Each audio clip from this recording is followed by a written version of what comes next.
G'day. Before we start this video presentation, I'm going to make a pointless prediction. You have the PP in the initials of these words. That's right. This pointless prediction is that the average watch time on this particular video presentation will be at an all-time low. And I predict that is because once people discover what the content of this video presentation or the subject matter of this video's presentation is, they will fall into one of the following categories. Category number 1 is the kind of person who has spent a lot of time and a whole lot of money, even a whole lot of money that they don't have, on their education. They will discover the topic of this video presentation and naturally assume that they already know all of this and that this shit is beneath them, so they will instantly turn off from the video.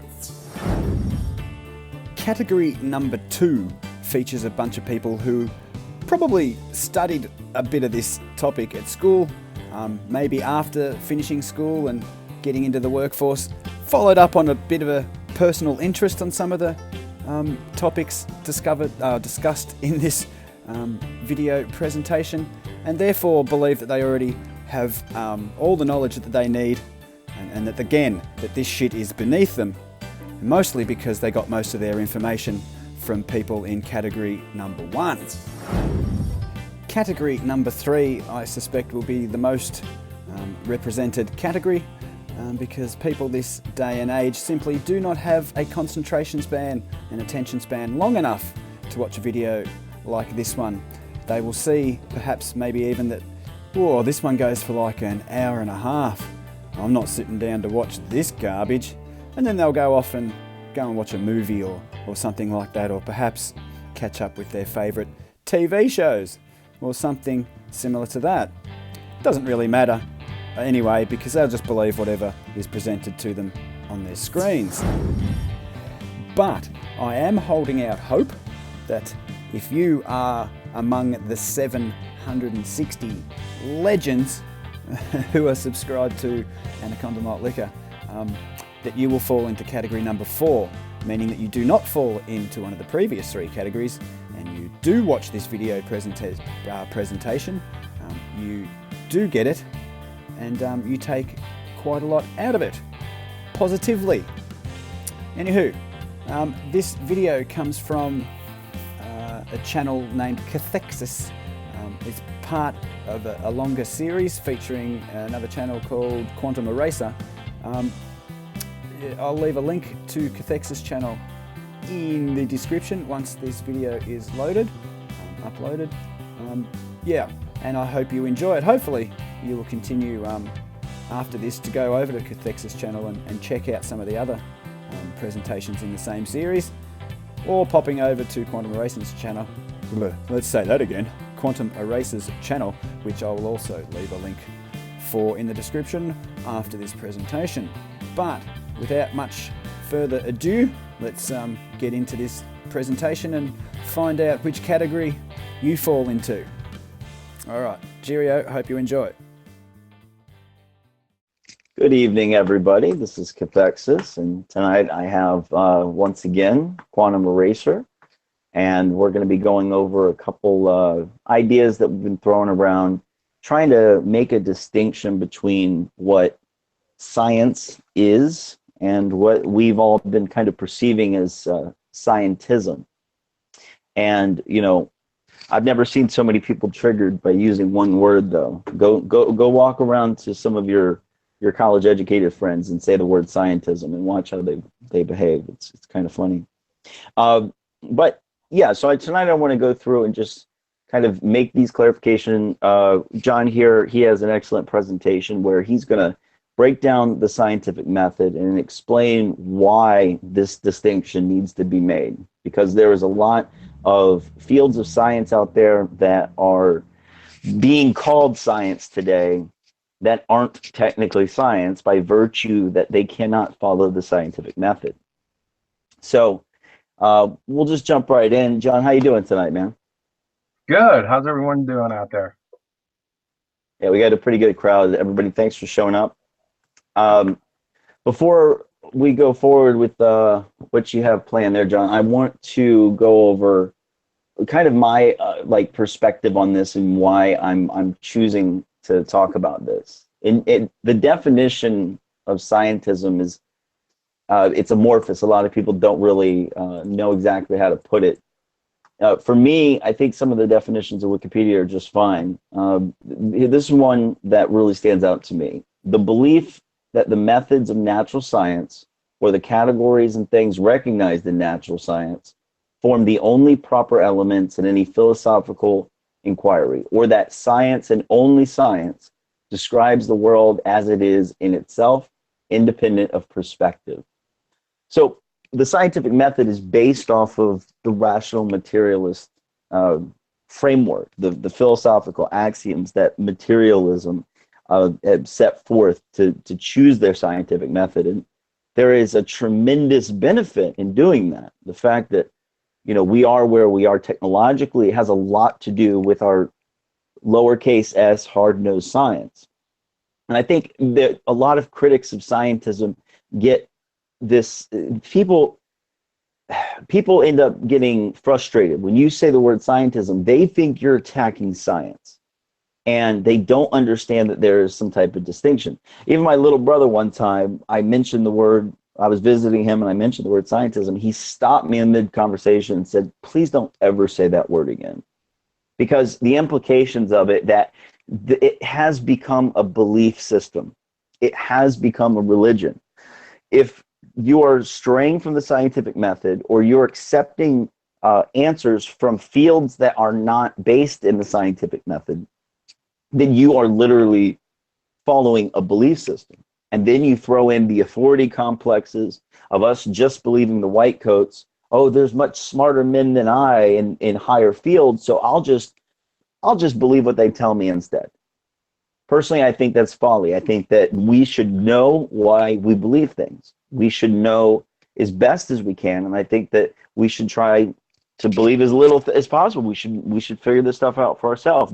I don't care how advanced these things are. I mean, after all, we have a lot of people looking into cosmology and astronomy and the world around us, and you know, we're mostly laymen in a large regard. So I think that we have every right to do this. And there's this, from the early 1900s, there's been this move towards scientism, this belief that science is the only way to determine the world around us. And, you know, C.S. Lewis was also very big against this notion of scientism. He wrote about it extensively. And there's a lot to be said from his work. Let me see which one it was called. He actually did 3 works, but I'll mention that towards the end. I gotta look it up again. But he coined the term scientism, and he was really worried about this issue of this scientist like dictatorship that might come forward, where people just believe, you know, if it's science tested or doctor approved, the white coats tell you it's fine, then it must be true.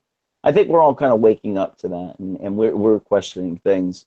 So to get back to things, let's take a look at the scientific method and understand how this distinction can be made. Because yeah, I think it's very simple. If you understand what the scientific method is, you can apply this understanding to every one of these fields of science and determine if it is valid science or not. So with that, let's go ahead and kick it over to you, John, and let's get through the presentation. And then if I have any questions, I'll jump in and ask you as we go along. Hey, Cathexis, I agree with most of the things that you said. There's another issue that I think is really prevalent today, and it sows discord. And what it is to, and it's real easy, miscommunication. We don't listen to each other, and terms aren't defined. I'm a big fan of the Socratic method. You have to define terms. Everyone has to be on the same sheet of music when discussing a subject, Because if I'm talking about bananas and you're thinking the banana's an orange, then we're going to have some discord and some confusion and frustration when we get to, well, what is a banana? I mean, it sounds silly, but it really boils down to that, I feel. I think, I'm in a lot of conversations with people, and there's a lot of miscommunication, and you can tell people get frustrated real easy. And I think it boils down, say for, the agendas, willful ignorance, and just plain ignorance. I think that's the biggest problem. I don't know. What do you think? Well, yeah, willful ignorance for sure. But outside of that willful ignorance, just as you said, there's a lot of people who just don't understand what these things are, especially with a term like science and the way that we've been raised in this current society. It's just, the term is amorphous, and it shouldn't be. It should mean something very, Exactly. very clearly understood. And yeah, that's where the miscommunications start, I think. Yeah, and it is, but it seems that it's been obfuscated. For some reason, I don't want to get into motives. I don't understand most of what you learn in science, real hardcore science. Most of the stuff I'm going to talk about today is 5th grade level science. Yeah. So it seems. Yeah, but we can always use a this. refresher. There's a lot of people who didn't learn it, though. I remember back in my 5th grade class, there was plenty of people jumping around waiting for recess, and they didn't care about this stuff. Teachers just moved you right through, That's true. I agree. If you don't use it, you lose it. There's no doubt about it. So that's a player too. Yeah. Okay, so let's get into it. For sure, man. Well, let's go ahead and, like I said, go ahead and define it. So basically, science is any system of knowledge that is concerned with the physical world and its phenomena and entails unbiased observations, and this is why I underlined and highlighted this: systematic experimentation. To be science, you have to be able to test it. So testing. Without testing, it's not science. The final arbiter of truth in science is experiment, period. That's it. If you're not doing any experiments, and we're going to get into what that entails precisely, then you're not doing science. It's just that simple. From Professor Shenker, who's the chair of physics at Yale, the only way things change in physics is experiments. Everything is based on experiment. That's the only way we change our mind, right? Yes. From the University of Rochester, the physics department. This is one of the best short treatises on science and the scientific method.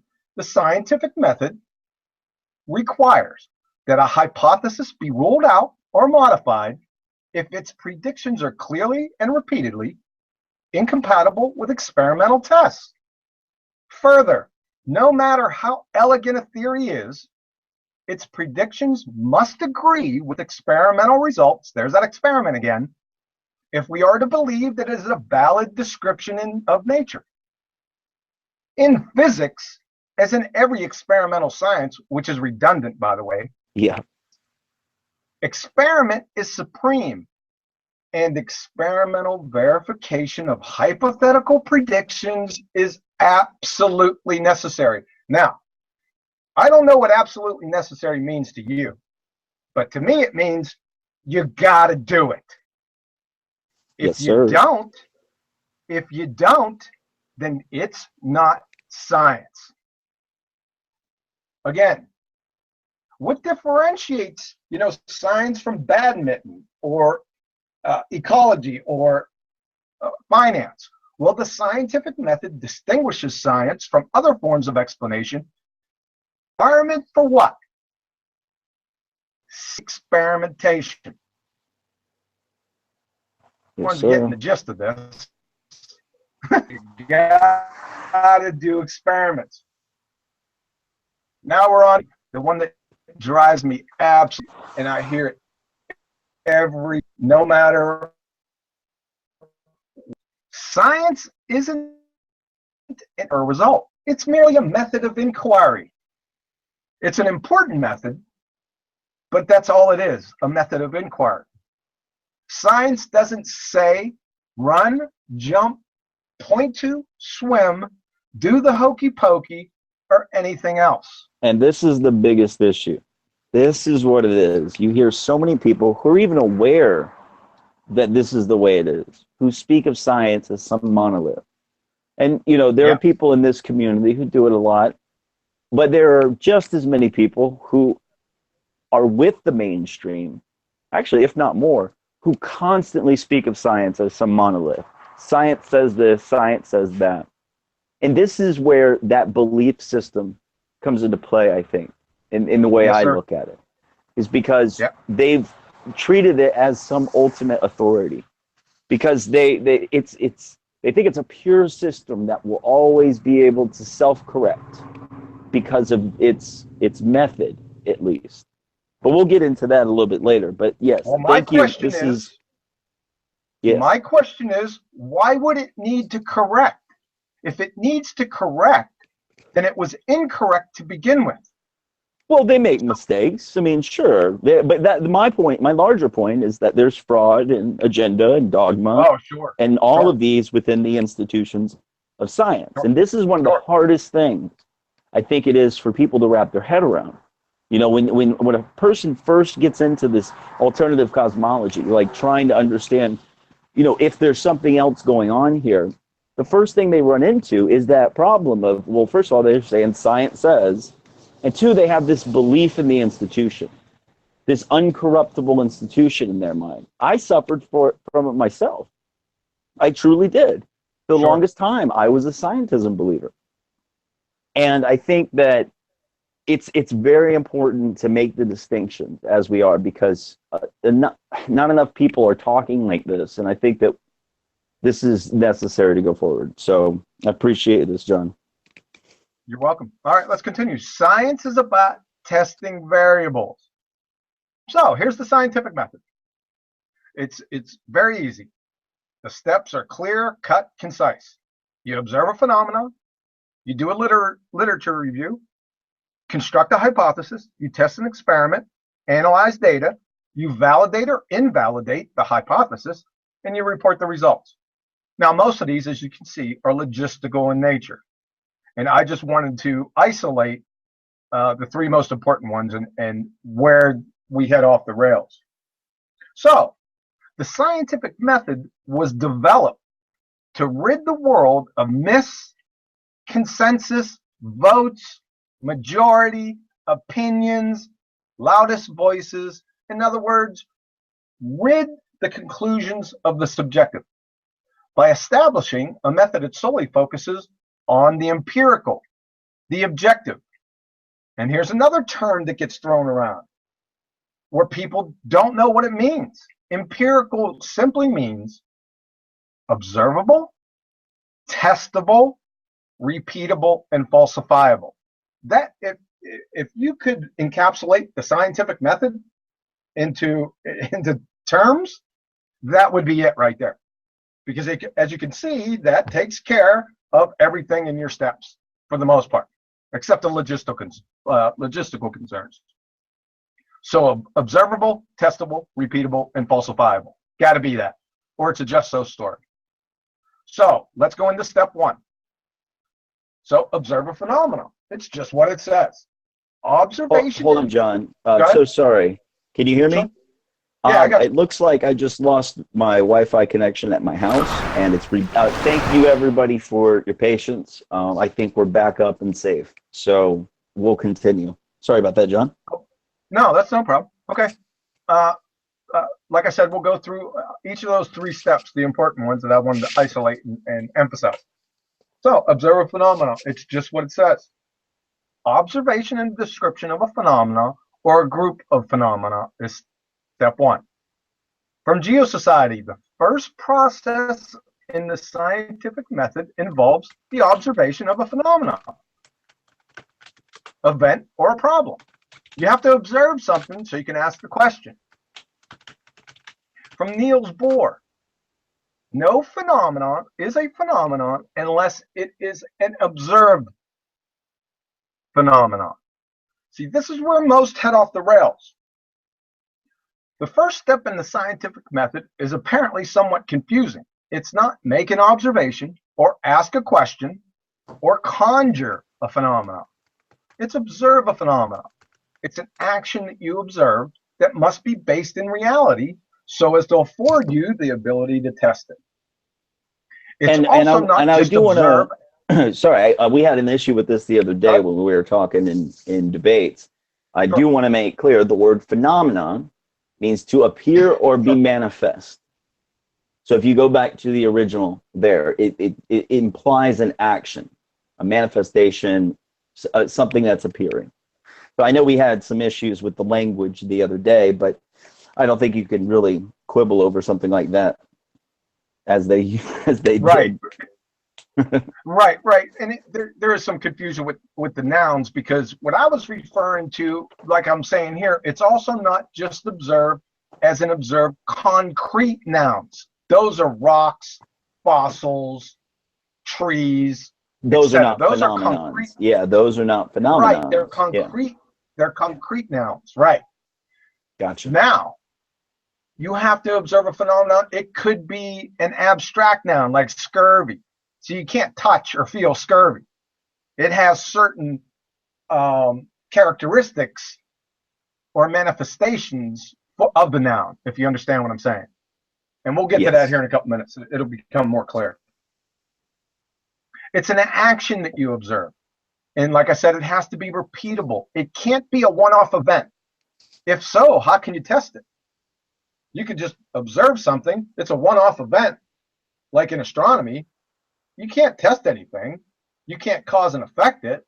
You can make up a story about the cause, but that's about it. Try an example. If you try and circumvent the scientific method and hypothesize observations of concrete nouns, or make just an observation, or ask a question, this is what you're reduced to. And I just looked outside in my backyard. Example one, I observe a tree. That's a concrete noun. So what's the hypothesis? How did this tree form? Well, that's invalid. It's not observed. I just observed the tree. It's just sitting there in my backyard. So, or what circumstances led to this tree growing in my backyard? Well, I don't know. I moved in 2007. It was kind of small then. It's kind of big right now. So I don't know that. So it's invalid. It's not observed. The tree formed by evolution.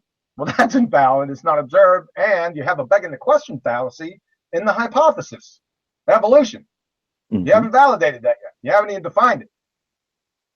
So these are not valid scientific hypotheses anyway, but I wanted to put them or speak to these because these are typical in what you usually hear, or something to that effect. Sure. Okay. Go ahead. Oh, no, I was agreeing with you. Yeah. Okay. So remember, testing. What's the test? So first you got to actually post the formal scientific hypothesis, and then please elucidate, and we're going to get into these, the independent variable and the dependent variable. We're going to talk about those in a few minutes. So you make a set of observations, then you hypothesize an explanation which accounts for all your observations. Okay, so let's hypothesize an explanation which accounts for all the observations. So with my tree back here, since we just observed the tree, how do we account for all the observations? This is your only recourse. Each and every time you just make an observation of concrete nouns. Every single time, no matter what it is. Your hypothesis from the train wreck observation. In the daytime, open your eyelids, then billions of bits of data hit the retina, which the photoreceptors have to encode and decode, then send to the visual cortex to decode. That's symbolic logic. That's another subject. Voila, a tree. So the independent variable here, or the cause here, is your eyelids. See, that doesn't make any sense. Yeah. Your eyelids didn't cause the tree. So it's a train wreck. And it could be a tree, it could be fossils, it could be rocks, it doesn't matter. If it's a concrete noun, forget about it. You're done. You can't get past the first step. And So just quickly, let me ask, did you add this to the presentation after our conversations the other day? I added, yeah, because the word phenomenon should be enough, but people are, these scientism believers want to harp on every little thing to make their don't mind me. I think that's great that you added this. It's an important point. No, I just added because I said nouns. I was thinking concrete nouns, but I didn't add it in there. So I want to be specific and in detail. So I just added concrete nouns. There you go. Gotcha. That's what I mean by it. And that's absolutely relevant. So yeah, I can appreciate that. All right, so we're going to spend some time here because this one gets taken to the woodshed and bludgeoned incessantly. It's just a simple hypothesis. I get in so many arguments over what this is. It's real simple. A scientific hypothesis is just your experiment statement. You need it to do the experiment. It's what your experiment is. It expresses a testable, proposed cause and effect relationship. I'm going to keep on repeating this because it's so important. Cause and effect. It's all cause and effect with hypotheses. The cause and effect relationship is the phenomena that was observed in step one. Whatever phenomena you observe, you want to identify, isolate the cause. That leads to knowledge. Correct? And we're going to go over a few examples here in a few minutes.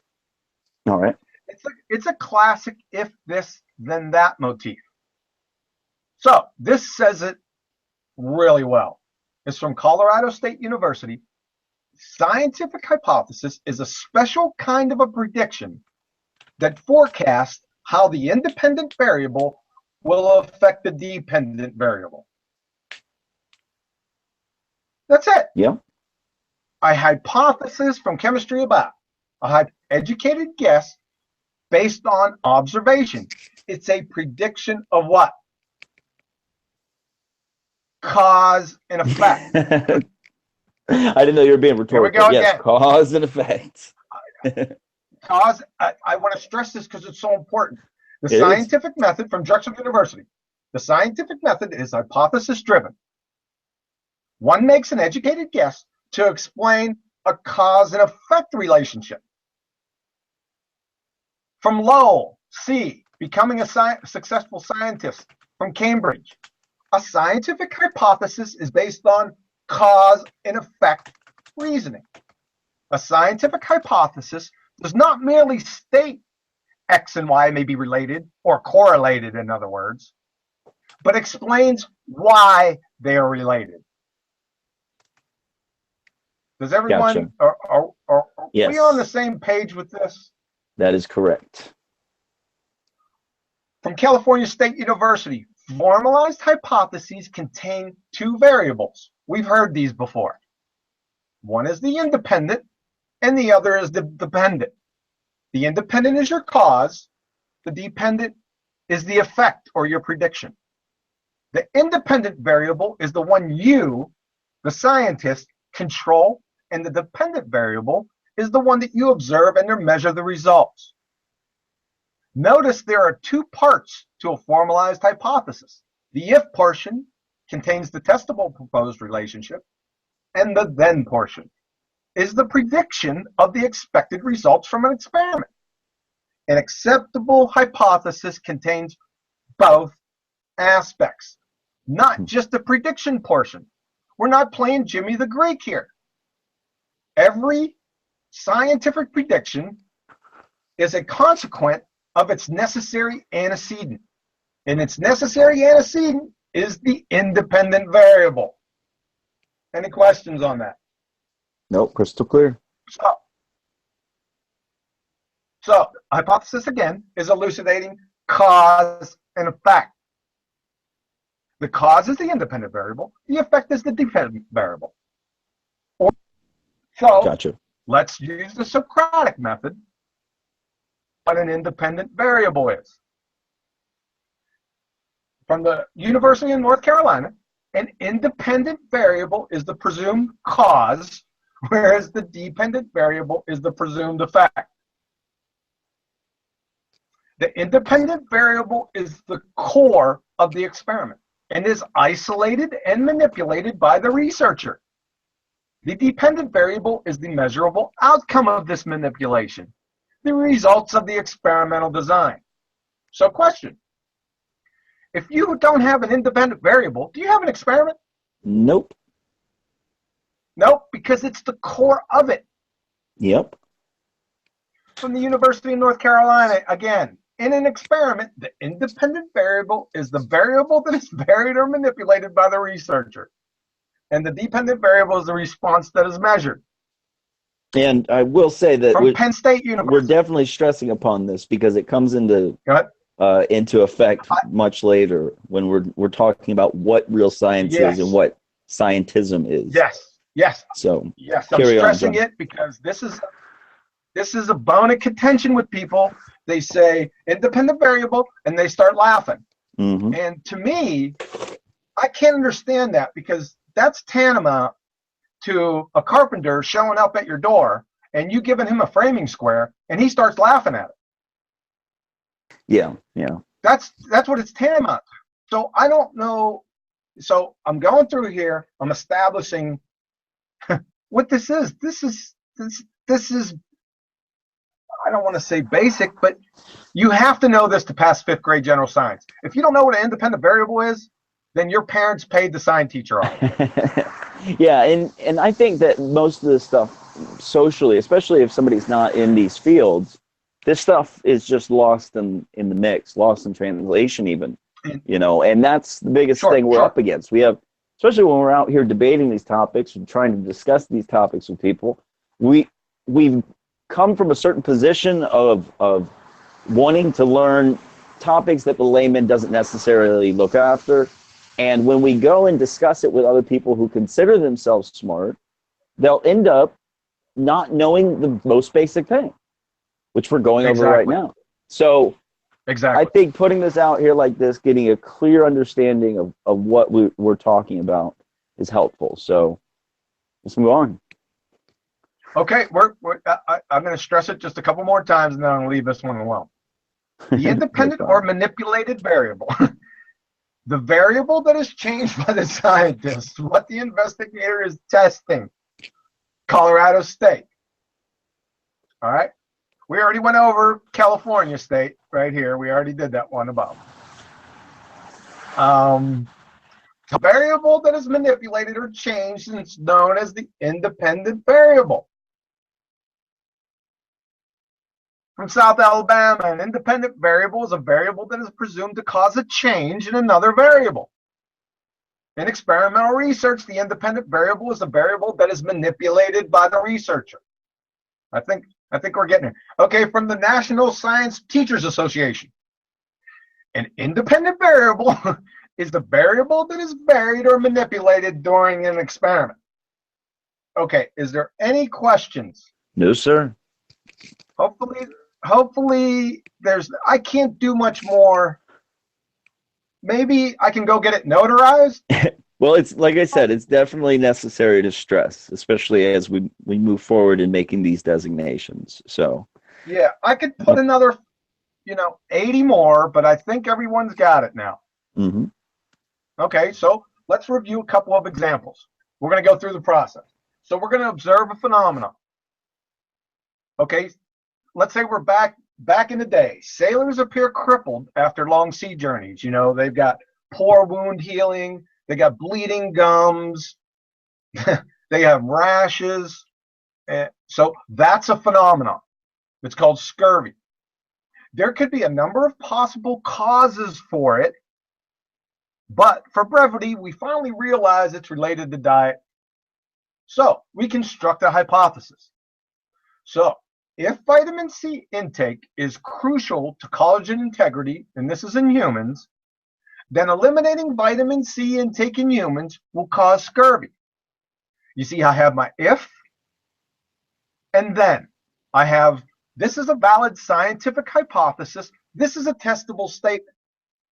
And what I like to do with people to help them understand this is I always say, go ahead and post a hypothesis. And I always start off, what is your dependent variable? That is to say, what is the effect? What are you predicting is going to happen in this experiment? So what's going to happen in this experiment, we already know from the phenomena, is scurvy. Now we want to know what that causes. The independent variable in my hypothesis above is obviously vitamin C intake. So guess what I'm going to do? I'm going to take a population of subjects. I'm going to limit their vitamin C intake, and then I'm going to observe what happens. So I conduct the experiment, and voila. This is very important. If no effect, then try another independent variable. They're endless. Vitamin A, folate, B6, etc. Sure. It doesn't have to be even involved with diet. Bear in mind, and this is very important, if you try a variable with no effect, your inquiry and your experiment is not a failure. You've just eliminated a possible cause. That's very important.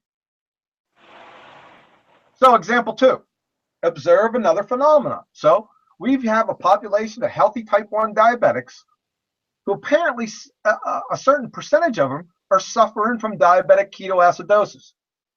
And this is a very serious condition. It's a life and death condition. So what do? Hypothesis. Given otherwise healthy type 1 diabetes patients, the lack of insulin on board will lead to diabetic ketoacidosis. And again, what did I say? I asked them, what is their prediction in this experiment? And obviously, their prediction is the endpoint is diabetic ketoacidosis. Now, what is causing that? The independent variable is, and that's the insulin or the lack of. So what I do is I take a population of otherwise healthy type 1 diabetes patients. Obviously, we're getting into ethics and morality here with the lack of insulin, because we already know what's going to happen here. Yeah. So, but for demonstration purposes, this is very good. It's simple, and it should limit the confusion. It's just this simple. It's always an independent and dependent variable. You got to have both. All right, here's the next canard. Predictions. You'll hear ad nauseum, science is science because it can predict a effect, right? Well, there's a big difference between scientific predictions and Gene Dixon, Edgar Casey, Nostradamus, Jimmy the Greek, and Carnival Tent predictions. That is, scientific predictions, as I said before, are the consequent of the necessary antecedent, independent variables. Again, scientific hypothesis is what? A special kind of a prediction that forecasts how the independent variable will affect the dependent variable. That is, if you don't have an independent, then you don't have a prediction, or your prediction is in the Nostradamus category. And again, we already went over this. There's 2 parts, not only the prediction portion. Well, let me just have a quick question about that word prediction, because Sure. One thing we hear in this realm of, the things that we look at, alternative cosmology and whatnot, the heliocentric model predicts things. You hear that phrase touted around often. Is that something that varies from the scientific method prediction that you're describing there? Yes, because you don't have an independent variable. That sort of prediction is the consequent of observing patterns and regularities. See, the Babylonians at 800 BC were already, quote unquote, predicting lunar eclipses, right? Yeah. They were just taking series of observations. They were just observing patterns and regularities. That's all they were doing. That's not a scientific prediction. You're just observing patterns and regularities. So when they say the heliocentric model, predicts things accurately. Well, it just happens to because it's a system that repeats. They understand the repetition, and they're able to demonstrate that. And then we'll get into what model means here quite soon. Yes, we will. But let's go ahead and nail down the whole predictions aspect. So examples of predictions without viable independent variables. Here's 3. Let me go with 2. We didn't want to talk about this one, so let me take this one out of here. If the Big Bang is true, then we will observe galaxies moving apart. There's a prediction without an independent variable. Why? Because what is an independent variable? It's something that you manipulate. Can you manipulate the Big Bang? I don't think so. If evolution is true, then we observe biodiversity.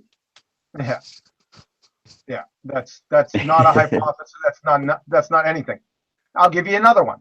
If invisible fire-breathing dragons exist, then we will observe burn and scorch marks on garage walls. That is these are all in the same category. So what are these? Well, they're not scientific hypotheses. Guess what they are? They're textbook fallacies. They're affirming the consequent formal logical fallacies to be precise. This form: if P, then Q, Q, therefore P. The logical fallacy is that P doesn't necessarily follow from Q. Example: if evolution is true, P, then you can insert any Darwinian grab bag post hoc observations, fossils, homology, similarity, genetic variation, Q. Well, we observed these post hoc observations, Q. Therefore, evolution is true. And you hear that one a lot. People are like, but the fossil record. Exactly. Yeah. Right? Yeah. And most people see it sounds good. It sounds like it's valid. But once you start digging into it, it's a fallacy. And here is the fallacy. If I eat a whole pizza, P, I would feel very full, Q. I feel very full, Q. Therefore, I have just eaten a whole pizza, therefore P. Well, couldn't I have eaten a 20-ounce ribeye with fries and been full? Yeah. So you have to validate the existence and the veracity of the antecedent first.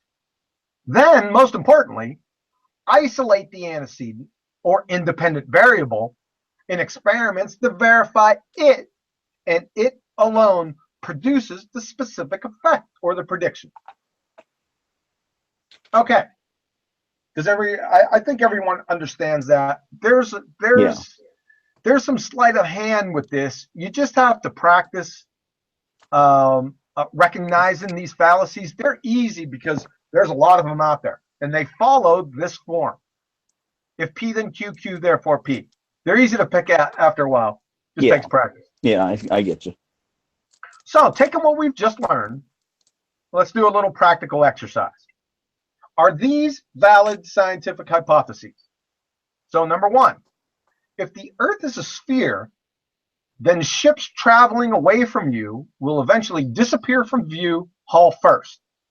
So, as I said before, an easy way to do it is to start with your dependent variable or your prediction. So, the dependent variable or the prediction here is what? That ships disappear, Ships disappear hull first.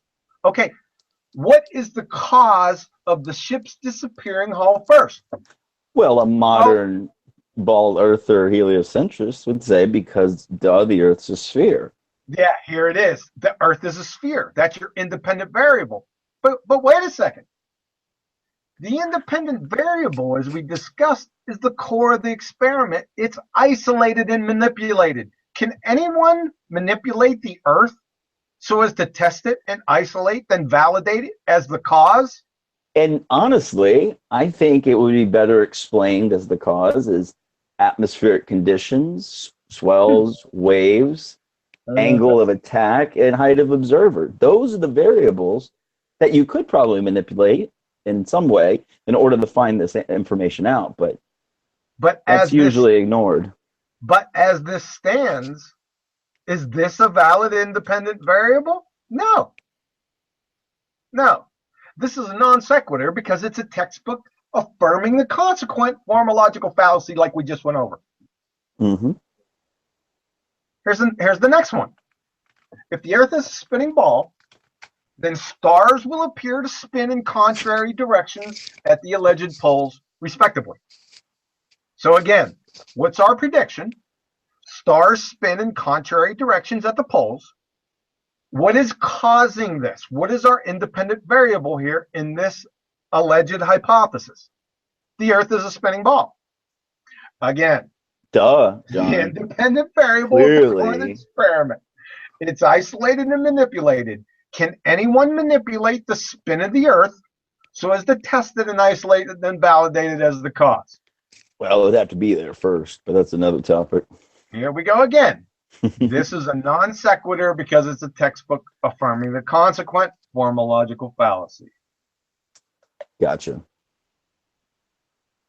So I hope this is clear. I think so. I before think we so. go- You've done a really good job Okay. putting it out there. Okay, so here's the next canard. Theories. I can't tell you. I mean, everyone has a theory about everything. Everybody's This got a theory as to what scientific theories are. Is what it comes Yeah, down to. right there. That's a good one. That's a good one. And this is a big deal. You see this being quibbled about amongst, people in this community. And funny enough, it seems to be the people who are defending scientism who don't really have a good grasp of what the distinctions are here. And so let's definitely break this down. Isn't that just for- funny? Yeah. I don't want to put everybody under the bus, but I've seen it more often than you'd want to hope. I see it. I hear it constant. I see it and hear it and read it. Literature everywhere I go. It doesn't matter. People will just throw this term out. Theory. Yeah. And- New theory says that the nebula in 40,000 light years away is, I've Yeah. seen this on the No, most nonsensical day. prize winners talking about theories. It's Yeah. equivocation fallacy. They're equivocating between a colloquial theory, which is merely abject speculation. That's all it is. Yes. And scientific theories. Things in science are defined precisely. Scientific theories explain the how and the why, the mechanism and the process. For example, germ theory. Scientific theories are the result of validated, confirmed scientific hypotheses that have been rigorously tested. I got 3 definitions here: chemistry about quarks to quasars, the physics lab up at the University of Rochester, and they basically all say the same thing. A scientific theory represents a hypothesis or a group of related hypotheses which has been confirmed through repeated experimental tests. That is, you can't have actual scientific theory without it already being validated and confirmed by experiment, or in other words, hypothesis tested. Gotcha. And you can't have math or equations for a scientific theory. It's tantamount to having a married bachelor. And that's what leads me to this next question. The theory of gravitation. Okay, and I make this distinction often. There is a distinction to be made between what we call gravity on this Earth, which is things falling at 9.832 meters per second, and what is causing it. Exactly. Now, what they claim is causing it, and we've gone over this, I believe, last time, so we won't go too deep, but there's 2 answers. You have the Newtonian, masses attracting masses, and then you have, of course, the Einsteinian, which is warping of space-time. Now, with the masses attracting masses, this is the theory of gravitation that they have. They have no way of truly testing masses attracting masses in the scale that they didn't need. even believe it. He didn't. No. Actually, in the end of his book, he said it was philosophically bankrupt to think that was a possibility. He said it was absurd to even consider it. Yes, absolutely. So I don't know and besides, the scientific community, like we went over in the last presentation, they don't even follow Newtonian gravity. They follow Einsteinian gravity. Well, here's what I find is they follow whatever suits them. You have some Right. people who follow the Einsteinian, some people who follow the Newtonian because it suits them at the moment. So yeah, so I just wanted to Well, make both that are distinction. That's not technically a theory then. Theory of both are gravitation. falsified anyway. We already went over that. Yeah, we did. We did. If they have any questions about gravity, just review the last your last video. That should settle matters. Definitely. So yeah, So, let's go through. Okay. You can't have math or equations for a scientific theory because they're married bachelors. Why? Mathematics at best merely describes, whereas real scientific theories explain the how and the why, the mechanism and the process. Like germ theory. Scientific theories are a result of validated, confirmed scientific hypotheses that have been rigorously tested, as opposed to scientific laws. Scientific laws describe the what or the is. See, the cause here is not applicable, and these are often expressed mathematically. For example, the second law of thermodynamics.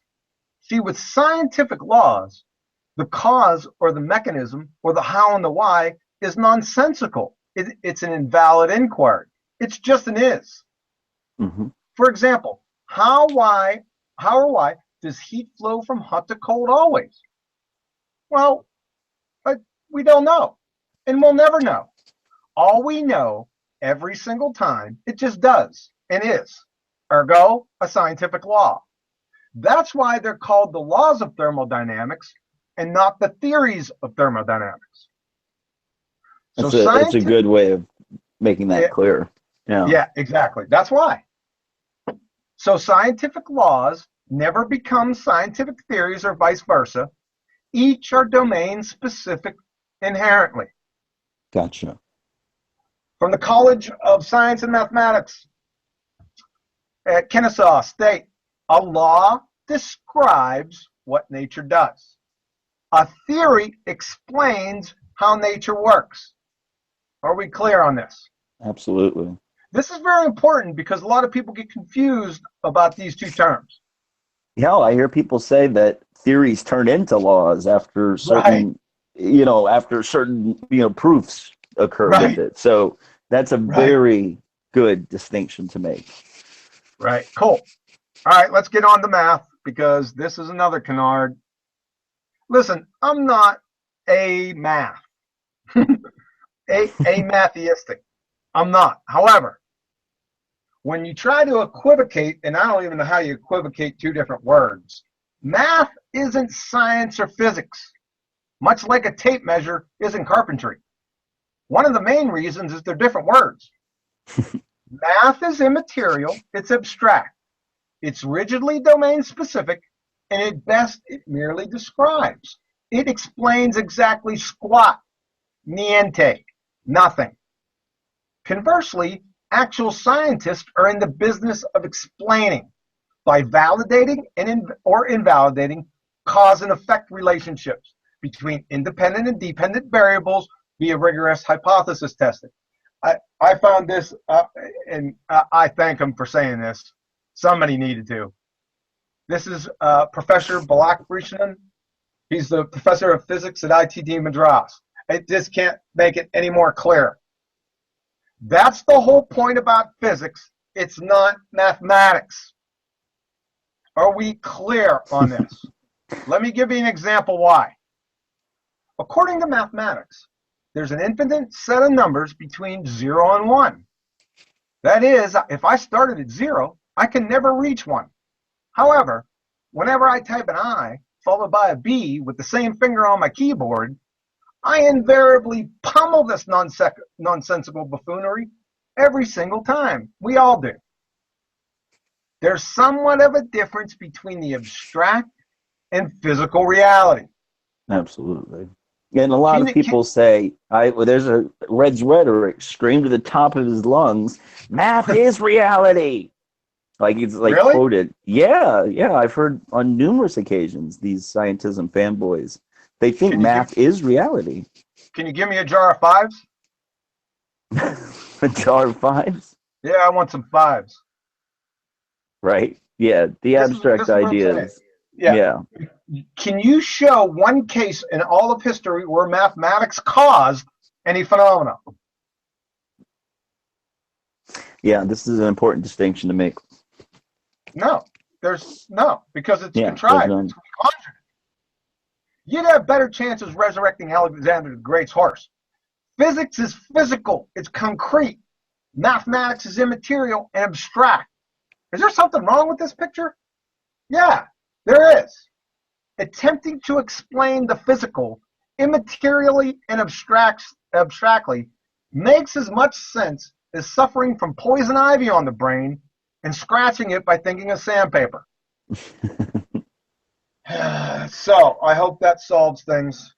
Absolutely. And that's one of the biggest things we see. Like I just mentioned, people think math is reality. They don't understand that it's a description of, and it's a language that could be used to describe things even further. So these theoretical astrophysicists might as well be sci-fi writers in my book, because they're extrapolating all of these maths based off of it just goes on. And the Big Bang is a mathematical construct. It is, and a lot of people don't know this. I mean, there were observations, I suppose, that led up to a certain point, but then the math had to, be extrapolated from there. But all of these guys, that's all they do. It's mathematical equations. Did they observe the Big Bang? No. I meant like they took modern observations and declared a theory and then extrapolated it. I'd have to look into the origins of I know Lemaitre created it, but I'm curious what led him to those ideas. Yeah.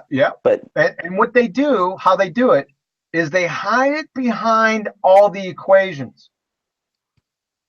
Yes. Because there's only a limited amount of people that can discern the mathematics.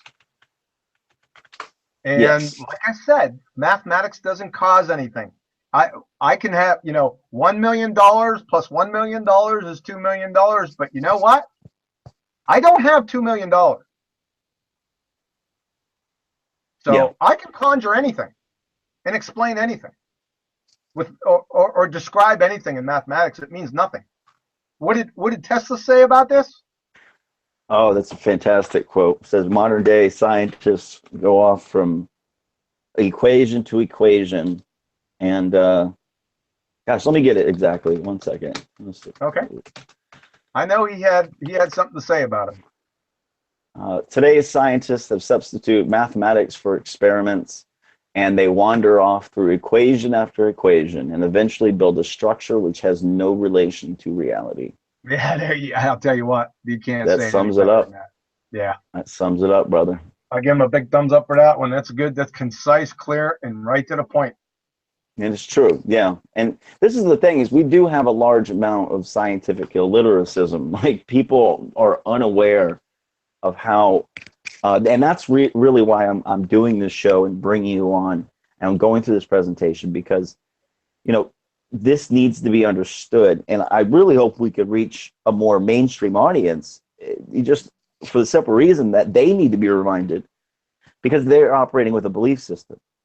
And they think math is reality. They think theories can become laws. You know what I mean? There's just all of these fallacies that they operate with. And that's what gives them the green light to believe in scientism. It's these misunderstandings in what these institutions are supposed to be, or these philosophical understandings. Because that's all this is. The scientific method has its roots in materialism, in the axioms of materialism, which we'll get to that for sure down the road. But the scientific method is amazing, and it's very valuable, and it's gotten us very far in this world. So let's go ahead and get on to models here. I know we asked the question earlier, but this is the models, important. I'm sure everyone's been exposed to this little fiasco. Now, this has to do with even the heliocentric model, right? In this context? All models. Every single model. Models. And here it is from, again, the physics lab at University of Rochester. The word model is reserved for situations when it is known that the hypothesis has at least limited validity. All right. So what they're doing is they're trying to straddle a fence here. but I'm going to go ahead and chop their little fence down. Allow me to translate pseudoscience. There is no such animal as a scientific hypothesis with limited validity. It's tantamount to a woman being a little pregnant. Are or you're not. The hypothesis is either validated or it's not. End of story, period. A model is conjured when the alleged hypothesis is untestable. That means there never was an actual scientific hypothesis to begin with. Gotcha. And this is never ending. This is all I hear. So what's your model? Listen, we got a model over here. What's your model? Yeah. Where's your model? Our model predicts things. Where's your model? Yeah, it predicts. Yeah, models predict. Well, to predict takes sentience and intelligence. Is the model alive? So Correct. what's your model? Well, you don't have one. Therefore, ours is correct. Yep, This is that's a good one another right here. fallacy. I like this one. I like that one. That's a good one. So number one, we don't need one to debunk your model, and models are merely pseudoscience stand-ins for the lack of a hypothesis. Yes, sir.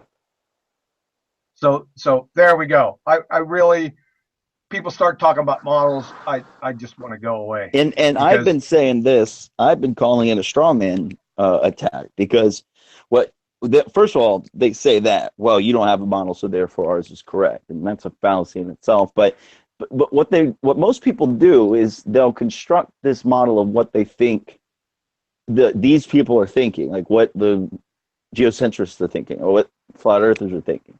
And they'll have it in their mind while they're looking at this stuff through the heliocentric lens. And they'll see, this doesn't work on that. This doesn't work on that. Well, it's a straw man. They built up a false understanding, then declaring it to be your model, and then they take it down themselves. Yeah, So, I've seen that. Yeah, I've seen that many times. Yeah. Yeah, it's nonsense. It's not a proper way to debunk anything. It's invalid. Yeah. As a debunk. They're assuming a model, and the model is a train wreck to begin with. Now you pile the assumption on it. Gotcha. So, all right, our favorite subject, religion.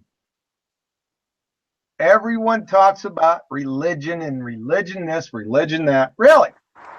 Well, what is a religion, basically? The quintessential tenet of a religion is belief without evidence. The object of that belief is irrelevant. Belief without evidence at its core. Allow me to introduce you to some. The scientism religions. Here they are, folks. Paleontology, anthropology, archaeology, geology, evolutionary biology. Yeah, I'm still laughing. Theoretical physics, non-experimental. Astrophysics, astronomy, and cosmology. Crocheting is more scientific than these clowns combined. The first six pretenders can't get to the first step of the scientific method. Observe a phenomenon. Why? Because they need a time machine. And when they provide their time machine, make, model, and serial number, then we can have a discussion. The final three masqueraders, these guys right here, they have no problem with the first step of the scientific method. None at all, because they can observe phenomena, right? Mm-hmm. Where their problem, how they masquerade, is they can't formulate scientific hypotheses because they lack what? That independent variable. Independent variables. Yes, sir. They can't manipulate anything. All they can do is observe something, then make up a story. It's called just so storytelling. You can't isolate, test, and validate their dependent variable or their prediction. That's hypothesis. That's science. It's a hard stop. And this is quite telling right here. Check this out. In 1543, the one that started all this mess. In the foreword on the Revolution of Heavenly Spheres, 1543 by Nicholas Copernicus, Andreas Osiander, in the foreword, So far as hypotheses are concerned, let no one expect anything certain from astronomy, which what? Cannot furnish it. Lest he accept as the truth ideas conceived for another purpose, and depart from this study a greater fool than when he entered it. And I would love to add on the rest of that quote said, and the terrestrial motion of the earth was nothing more than a hypothesis, used only to explain phenomena, and it should not be taken as actual truth. That's not even a hypothesis. But that's what that was what the book had said. Yeah, and this is right there in the foreword. So it's right in the this forward. is something, I brought this up to several heliocentric friends of mine, and they're like, so what? That was 500 years ago. He was an idiot. What? Well, listen, they're like, he's an idiot. And I'm like, what are you talking about? Whole heliocentricity is based off of this man's ideas. Well, it was 500 years ago. They just get out of it. That's an argument to age fallacy. Yeah, absolutely. But and that's all they know mostly. Now, this is a very telling quote, especially the part where it says, which cannot furnish it, lest he accept as the truth ideas conceived for another purpose. That leads to a lot of other questions, really, if you think about it. But this is a fantastic quote. Preconceived presuppositions or preconceived biases. Yep. Yes, that's excellent. So let me ask you a question. How can you have science without scientific hypotheses? I'm asking you, how can you have bananas without complex, simple carbohydrates, potassium and B6? You need all of the components. Yep. Science without scientific hypotheses is tantamount to water without hydrogen, for goodness sakes. It's confirmed in a big way here. Renowned cosmologist George Ellis. People need to be aware that there's a range of models, there we go with the models again, that could explain the observations. For instance, I can construct you a spherically symmetrical universe with the Earth at its center, and you cannot disprove it based on the observations. You can only exclude it on philosophical grounds. And he says, in my view, there's absolute. Really, George? What I want to bring into the open is the fact that we are using philosophical criteria in choosing our AHEM models. Yes, sir. A lot of cosmology tries to hide that. Really. Well, what basically we got here is welcome to philosophy, aka religion. Only these orators have calculators. That's all. That's the only difference. And they got white coats on. Makes people take them real serious when they put those on. This is a pretty serious indictment right here. It is, and I mean, this was said recently. I think it was in 2007 that Ellis said this in Space Magazine. Did he come back with it again? I missed that. Where was this? It says... this is 1995 in Thinking Globally and Acting Universally. I would have to check. I could have sworn there was a recent statement about it as well, because, and this goes back to what Hubble said too, that the spatial curvature issue where redshift gave him the whole lot, and we'll get into that much later, but where it gave him the notion that, well, it looks like everything's moving away from us from, at a certain speed, that's uniform. That would imply that we're at the center. And he said that it is absolutely intolerable for a favored location. And we should only accept it to say a phenomenon, but we should do everything we can in order to reject that horror of a unique position. Right. He was screaming at the top of his lungs that we cannot have the notion of a geocentric idea. So this is one thing I try to get around to people's head, is that people, especially the heliocentrists that I talk to the most, they're living in a model. Like, their head is stuck in a model. They don't understand that they're just observations that are mathematically documented that allows for us to know how the clock works, essentially, the clock in the sky. They have it mapped out a specific way. And that's not necessarily reality. That's not what it necessarily Right. looks like up there. But people are stuck in the model. When you tell them heliocentricity might not be how it is, they typically get very angry and, but our observations, and we can predict eclipses, and how would you say that? Well, it's because they're living in a model.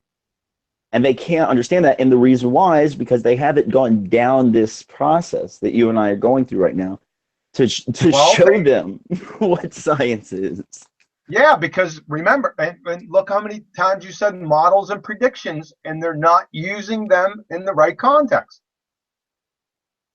Yeah. And this is a telling one right here. He said he can construct you one with the Earth at its center, and you cannot disprove it based on observations. No, they match up.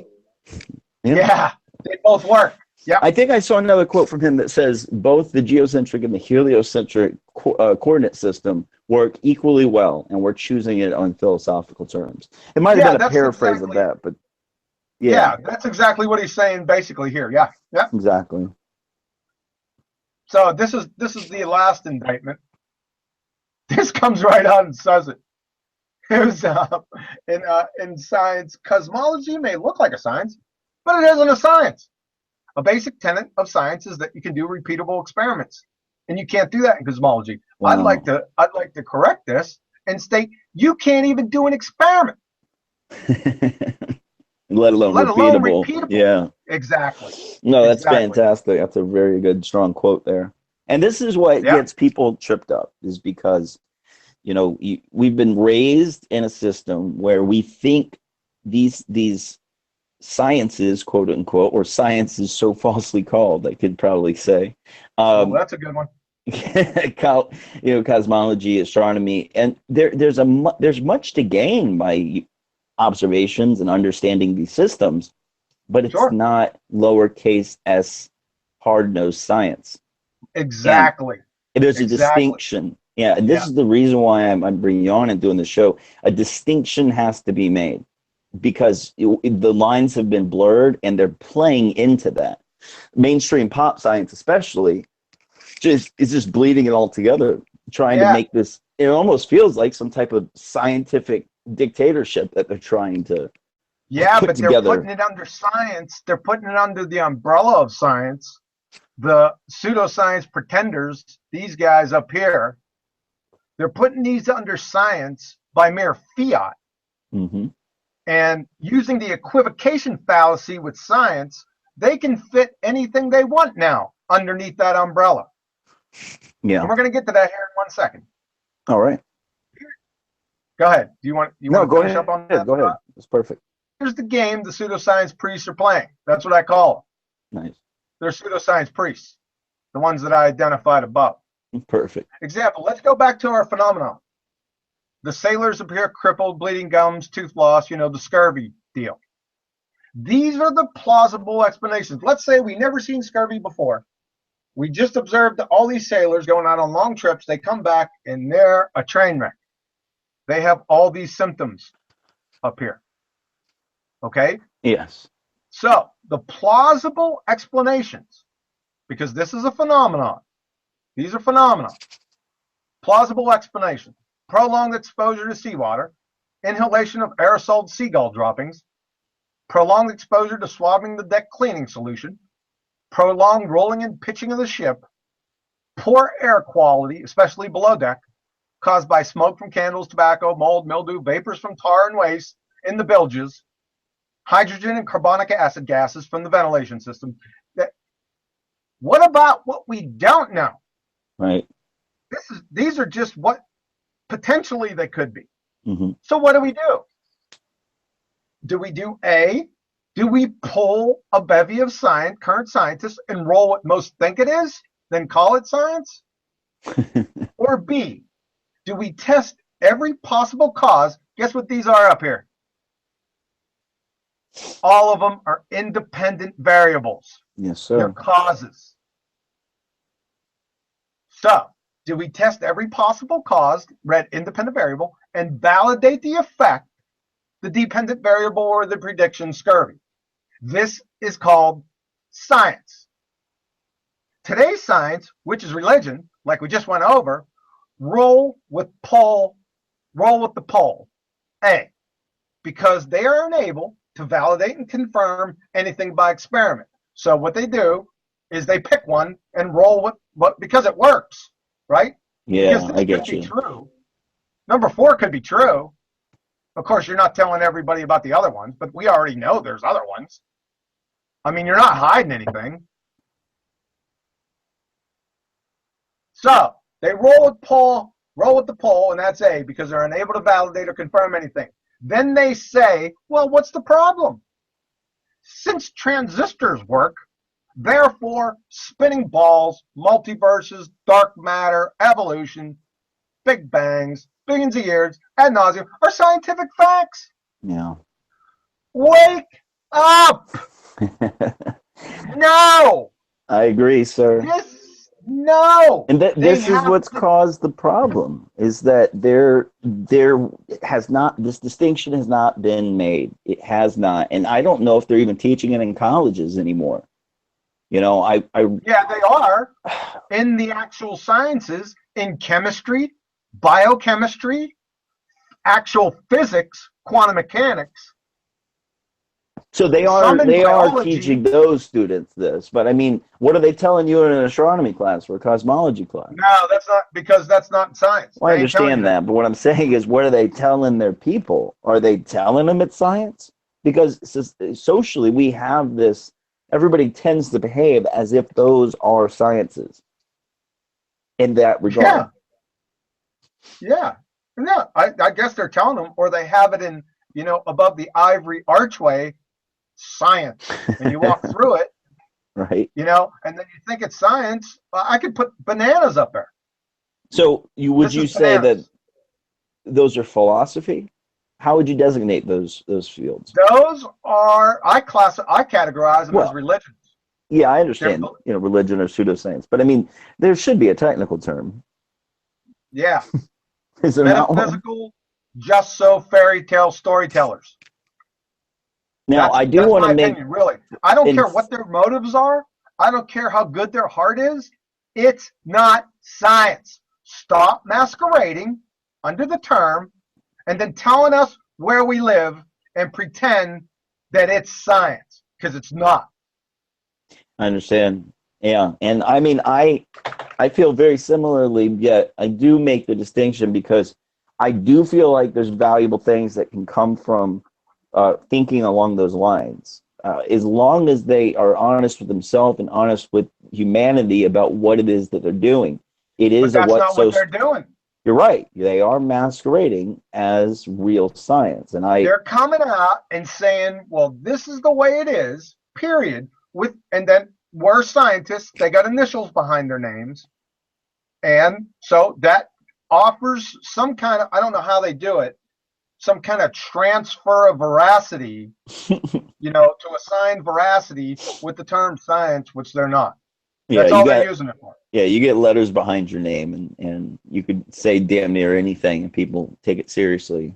Yeah, and and I respect education. I absolutely do. I respect people understanding their field, but my respect is more placed in that box of the hard-nosed lowercase s sciences, as you mentioned, physics and biochemistry and these how many actual physicists, and when I say physicists, I'm talking quantum mechanic physicists, because quantum mechanics is all the physical laws fall under quantum mechanics. How many quantum mechanical physicists, how many biochemists have come out and gave you this nonsense? How many? Well, not many. You actually don't hear much for them. I don't know. They're not going to come out. They're definitely not coming out. Huh. No chance. No chance, because they know. They know better. But that is an interesting point. These whole notions of what fills out the heliocentric model, which would be the dark matter, dark energy, the Big Bang, the billions of years, etc. Those are the ones we hear about the most. Yep. Socially, they're the ones that fill up pop science, reporting or whatever. And that's what fills up the textbooks.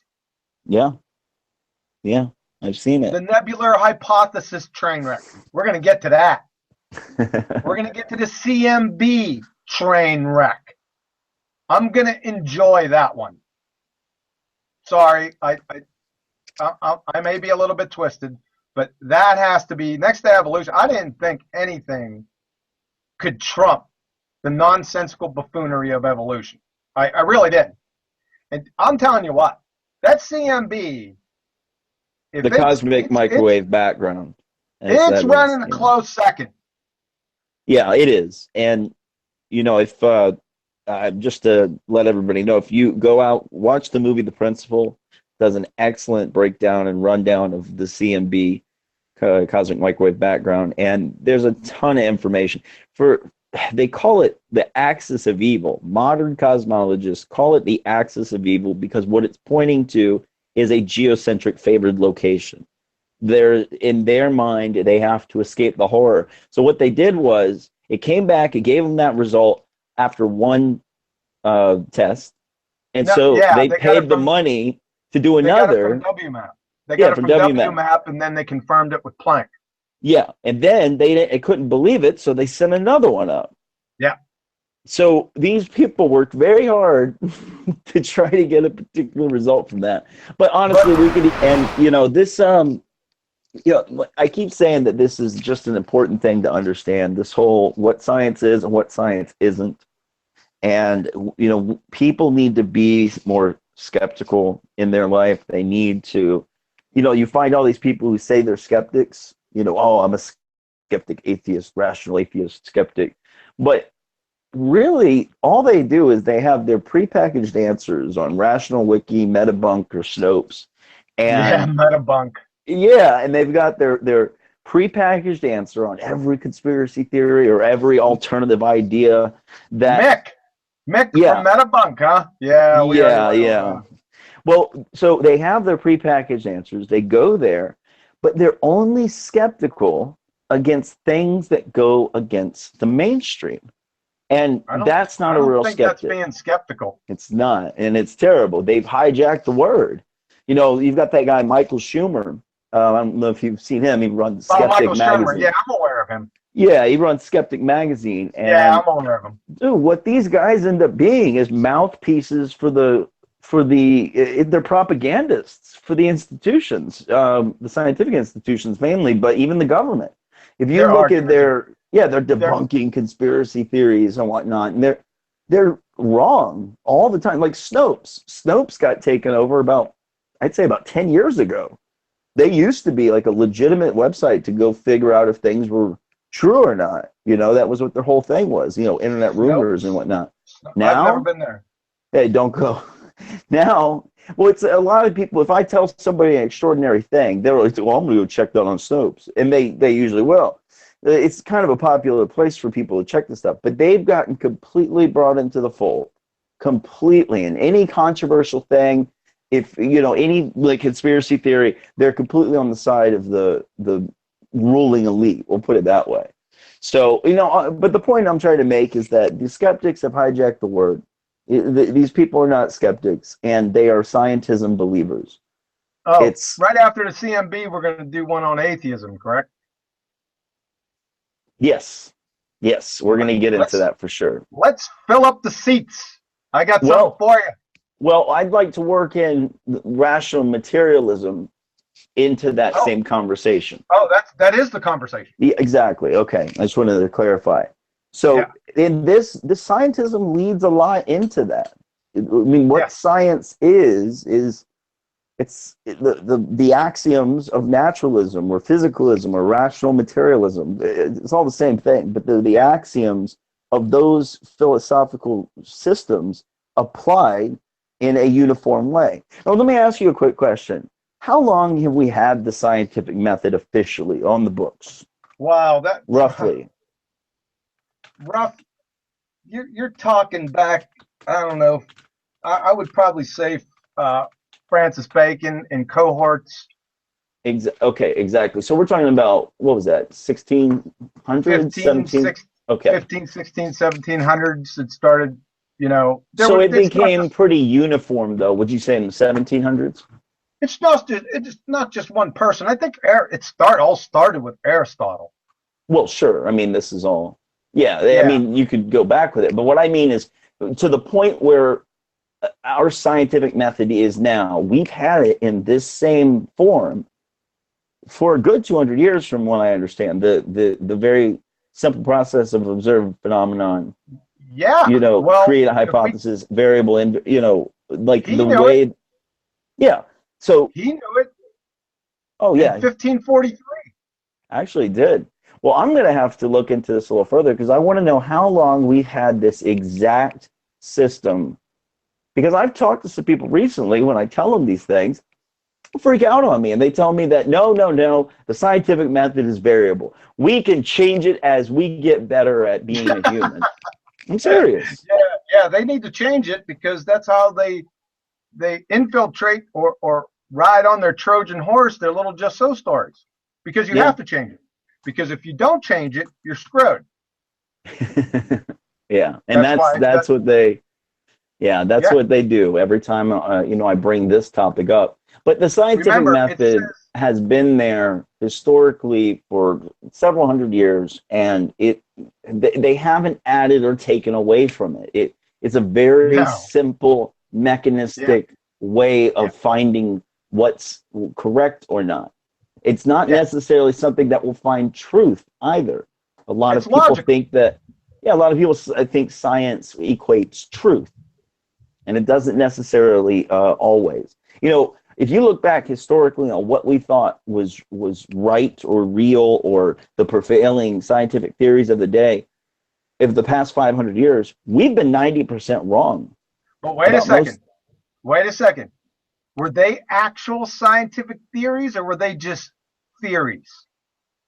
Well, I'm speaking generalities, but I'd have to go and check to make sure what I'm explaining here. But what I'm trying to say is there's a book that came out called What If We're Wrong, where this author decides to look back at the past 500 years. Look back currently, like at what we all believe now with a lens of history, so to speak. Right. And what he points out in the book is we've been wrong about most things 90% of the time. As humans, like what the prevailing thought is at the time, turns out we were wrong about it. But right now, in this moment, in modernity, nobody thinks we're wrong. I mean, how many people do you see arguing about the merits of gravity, arguing about the merits of any of this stuff? Everybody's going along to get along, it seems. See, the reason why they're wrong is because it was never validated to begin with. Yeah. It was never scientific. It didn't follow the scientific method. Listen, if you follow the scientific method and you repeat your experiments, let's go back up to insulin and diabetic ketoacidosis. Guess what? The lack of insulin causes diabetic ketoacidosis, brother. That is truth.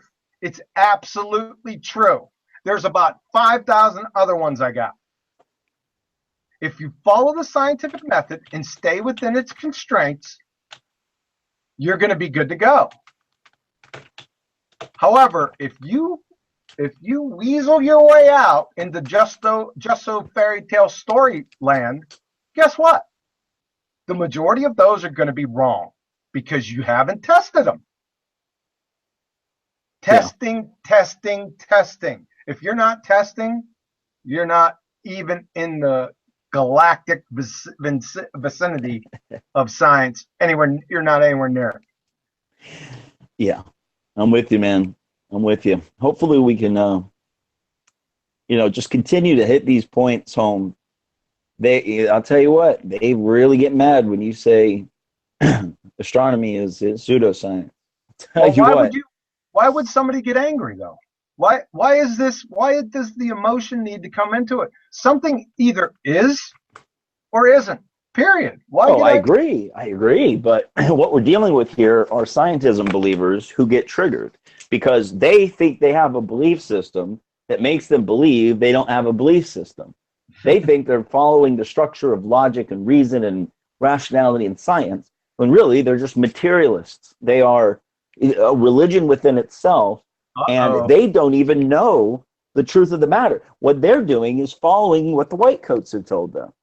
Some well, people may have a gradient of understanding across other fields, but for the most part, they don't understand a damn thing about the fields that they claim to represent in a hey, way that but they're knowledgeable of. guess what the irony of the whole thing is? It's actual science that has debunked materialism. And we'll definitely be getting into that down the road. The irony of it When all. we get, yeah, of course, this is something that a lot of people, it was hard for me to get my head around, is Sure. like religion can be other, like science can be religion, unfortunately. Well, scientism. Science itself is, of course, the construct of, you know, like what we just explained. It's there, it's a method. Science isn't a monolith. It's not something in and of itself. It's a method. But you have what the scientism issue really is. It's got people, man. There's a great gentleman named Rupert Sheldrake who has a TED Talk that he did about the 10 dogmas of science. And they banned his TED Talk. Literally. They removed it from the archives and their own site. And so you could see it on YouTube. But this was the TED Talk that woke me up to all this. When I realized that big G has not always been a constant, that light speed has not always been a constant. They've changed over the years. And that's the thing, is that something is a constant, it's a constant. It shouldn't be variable in any way. It should have been what it was when they found it. But that aside, I don't get it all that. Evolution has become a dogma. And as we see, cosmology has become a dogma. Everybody's mind is living in a model concerning cosmology. And it's really frustrating because this is a paradigm to crack. It's so hard to get through to people because they're conscripted to a paradigm that they didn't even know they were conscripted to. And they're told that they're smart for believing it or knowing more about it. You know, especially when it comes to the heliocentric model, you might as well be recounting like the size of the Millennium Falcon or how many parsecs Kessel was. I mean, it is literally the same thing. It's a science fiction story that the world has just swallowed whole. Yeah. Well, they keep you dumbed down. There's no doubt about that. I mean, you know, as long as there's American Idol and cheese fries, you know, keep them in the dark. Because Joe Coffey and Betty Breadmaker, they don't know this stuff. All they know is the periphery and what they're told. And you know what? But this stuff affects philosophy heavily. This stuff affects, when you get the notion of a Big Bang cosmology that gives the billions of years necessary for evolution, and a common man who works really hard and, you know, does what he does in life, but who doesn't take the time to think about these, Big Bang cosmology and evolution will still be, in his mind, he will know that these are the prevailing scientific thoughts. That's correct. And it will affect his relationship within to himself. Oh, there's no doubt. There's no doubt about that. That formulates your entire worldview. Yeah.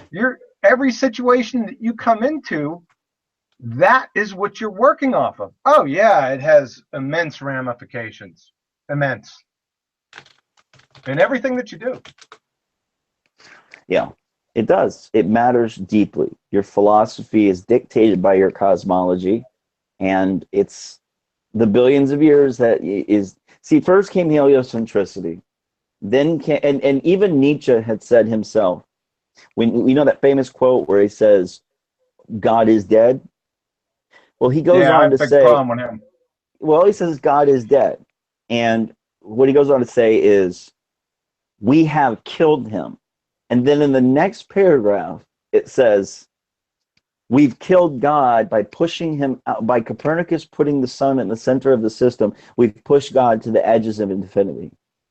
He blames. Well, that's true. It is. No. Nietzsche is actually pretty misunderstood, strangely.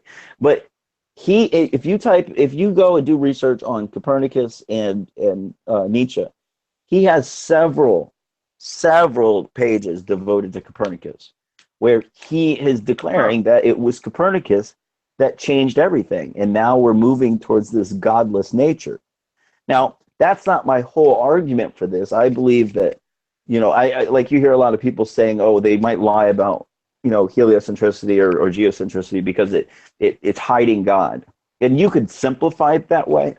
But I think it's way deeper than that. I mean, if you and I were raised in a system where they told us we were geocentric, where instead of saying heliocentric, they told us we were geocentric, the common man, the person just growing up in that system, would recognize their value. They would be more valuable to themselves, and life would be more valuable.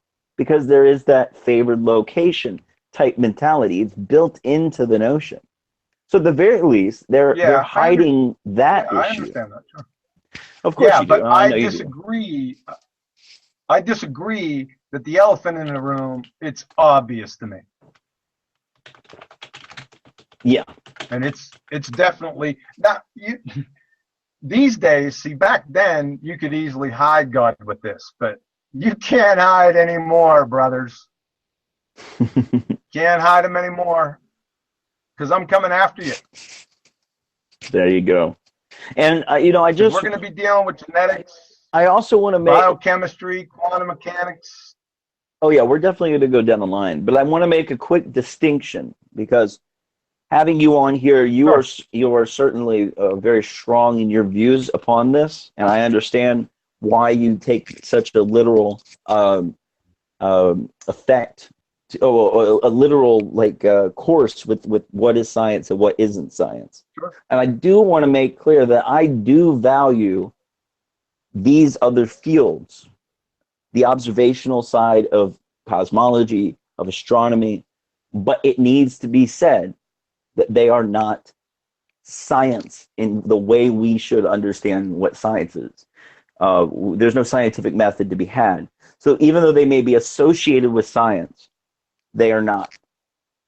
And I'm going to have to cut. I'm going to have to cut them off. I'm sorry. No, I understand. You trust me. I'm with you on that to a large degree. It's just these things do exist, and we've had them for ages, and they have given us certain informations. I think they should just simply be renamed and not designated as science. I got a name. I know you do. But I mean, you do see value in these fields, correct? I know there are a lot of erroneous BS in it, but there should be people at least, theorizing about cosmology or looking at stars and trying to, find the repetitions. And I'd have to go on a case by case basis. You can call it philosophy, maybe. I mean, at the very least. I'd have to go case by case with not taking the whole disciplines, but inside interdisciplinary. See, they can't even make claims though. That's where we get into problems. So I don't know. Like I said, I'd have to go case by case. No, fair enough. You make a strong point. I just personally like to make the distinction because I do think the fields are valuable unless it's all erroneous, unless it's all absolute garbage. But I think there's still something we can learn, from each of those. So I just wanted to make that clear. Okay. But let's see what we have coming up. I think we'll do next.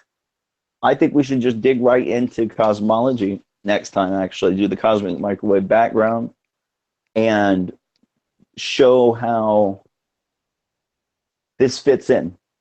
This will be the scientism series. This is just the primer, guys. I want everybody to know that we were just breaking it down for posterity's sake, and so everybody can get an idea of what direction we're going to go with this. So in the future, we're going to speak about things a lot more specifically. But yeah, do you have anything you want to add today? I think we can wrap it up soon. No, I think that's just about it. That's the end of my presentation for now. Rhetoric and Discourse was calling me names earlier because and that's why I made that distinction, by the way. I made that distinction last night, and I made the distinction again today about astronomy being valuable, but it is not necessarily science, hard nose, lowercase s science. And I don't see what's the problem in that. Really? I mean, what's wrong with making a distinction like that? It's ridiculous. Oh, I think they're calling you dishonest. Yeah. These are the heliocentrist cultists, who are in a belief system that they don't know how to look outside of. So it's unfortunate because, I try to bridge the gap with everybody. I try to be as decent as possible to present different paradigms. I'm not saying one way or another when it comes to our cosmology or anything. I'm just asking specific questions that a lot of people aren't asking, I think. So people can say whatever they want. The majority of folks do tend to agree that I am honest, and I'm being more honest than a lot of people because I'm putting myself out there in a large regard. I have no agenda. I'm really just here to get people thinking, and that's really it. So somebody said you're awesome, man. Thanks, guys. Seriously, it's really great having everything. Welcome. It was my pleasure, man. We're gonna have a really good series here, and hopefully this. I'm sure we're preaching to the choir in a large regard. Folks who are already tuned into this, they'd be the ones who appreciate a conversation like this. But I'm hoping we could be able to cross some bridges with this type of information and point out why scientism is not a good thing. Because it just isn't. If you're going to claim that you care about facts and logic, you should know that you're operating within a belief system, and that's contradictory. So anyways, yeah, thank you so much. Thank you for everybody who came out tonight, and keep a lookout. We'll have some more shows up here in the next couple days. Thank you, John. Take care, guys. Awesome. That was a great presentation. I hope you managed to get as much out of it as I did. Because obviously, if you've made it this far, you watched the whole presentation, and you are officially Category 4. Awesome. If you're one of these skip to the final chapter kind of people, and you've just skipped towards the end of the video and caught this, then officially you are a Category 3. And nobody wants to be a Category 3, mate. So go back, watch the video, then come back and pat yourself on the back for being a Category 4 legend, one of the 760 legends. And links to both channels, Cathexis and Quantum Eraser, will be in the description after I've uploaded this vid, which I hope you honest and true Category 4 people enjoyed as much as I did and managed to get out of it as much as I did. Cheerio, and thank you very much.